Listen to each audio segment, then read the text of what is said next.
It's time for Twick, This Week in Kongregate, the show where we talk about the wildlife of badge grinders. Episode 3.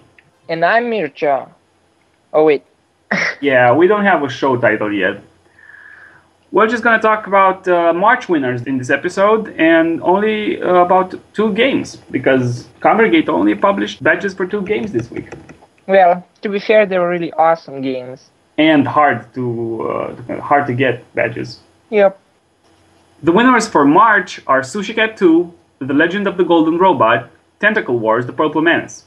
Now, we already talked about the other 2 games, so we're just going to talk about Sushi Cat 2. What do you think about it?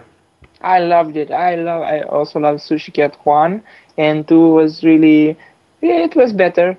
It almost fixed the problem I had, which is when the cat gets really, really fat, then it gets stuck.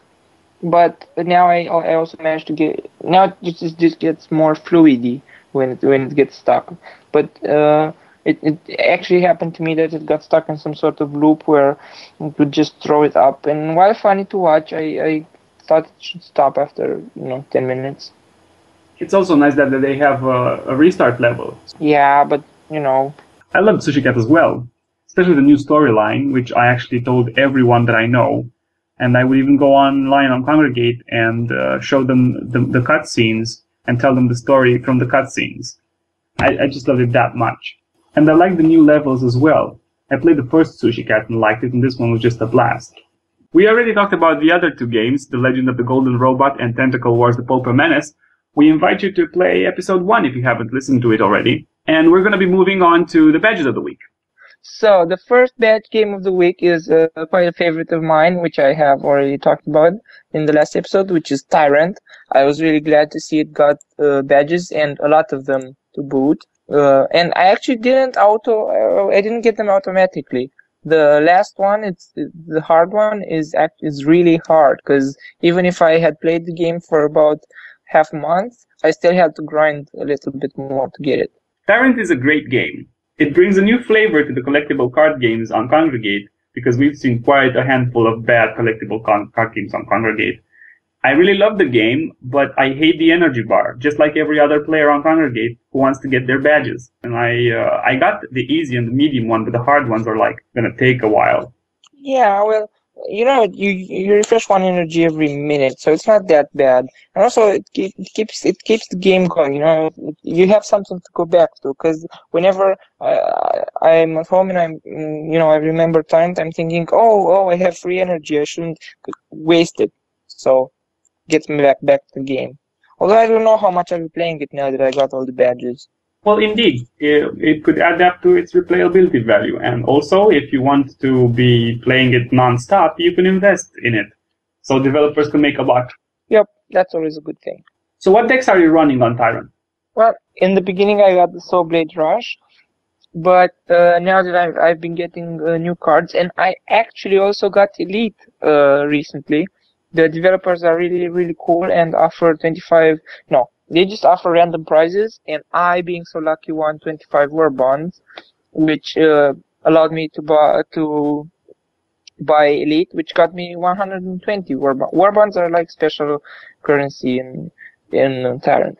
You know what's funny? How you get all these layers of currency in games or in online marketplaces, because you got your real money, then you got creds over that, and then you got for example, war bonds.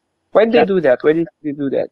Well, in this case specifically, I think it's because Tyrant is a game that runs on many platforms. It's running on Facebook. It's running on other websites like Armor Games, I think.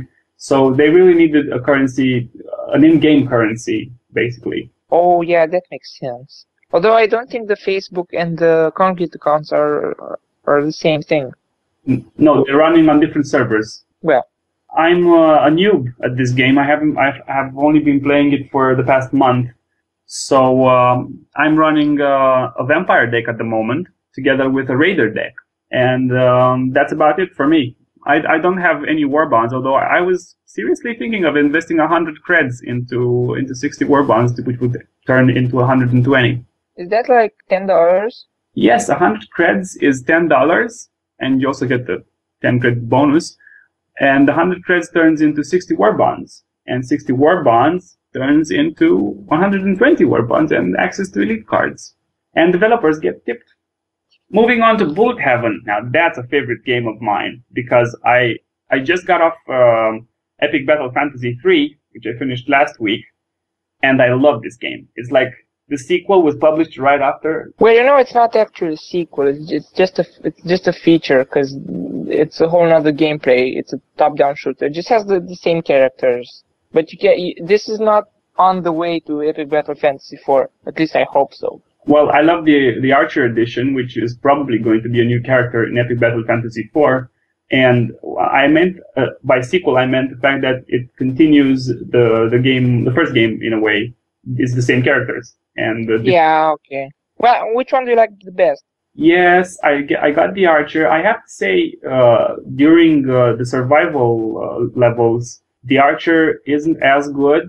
But in the rest of the levels, the Archer is the best because you can keep the secondary weapon activated at all times. I like the cat the most. It's even if it's the first one you get, it's the best because its secondary weapons are actually like bombs because they clear the screen. Yeah, that's true.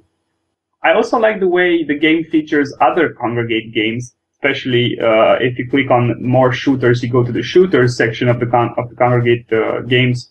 And it also features some of the other Kupo 707 games. Moving on to favorite games of the week, I noticed today Multitask 2 came out. The original Multitask was a real hit with us actually, but you don't remember that. And this one just adds 2 or 3 new games to that, and it's really, really challenging. I remember doing the first one, I was doing it for the badges, and I actually did it with help from someone else. I think I'll need 2 people this time. Wasn't I the one who helped you? Weren't we at work? Oh yeah, okay. I didn't want to say that. Yeah, it was during office hours. I, in turn, didn't play a lot of games last week because I've been busy, which is why the second episode of our show didn't come out last week. We're just posting it this week together with episode 3. But I'd still like to take the moment to invite you all to listen to the show, spread the word, maybe talk about it on other forums and Kongregate, maybe post it on Twitter, all that stuff. Also, we'd love to get the developer on the show and ask him questions. So if you have a favorite developer you'd like us to interview, let us know on the forum. Developers. Is that good for an outro? You want to say something to people? No. See ya. Just paste it in. See ya.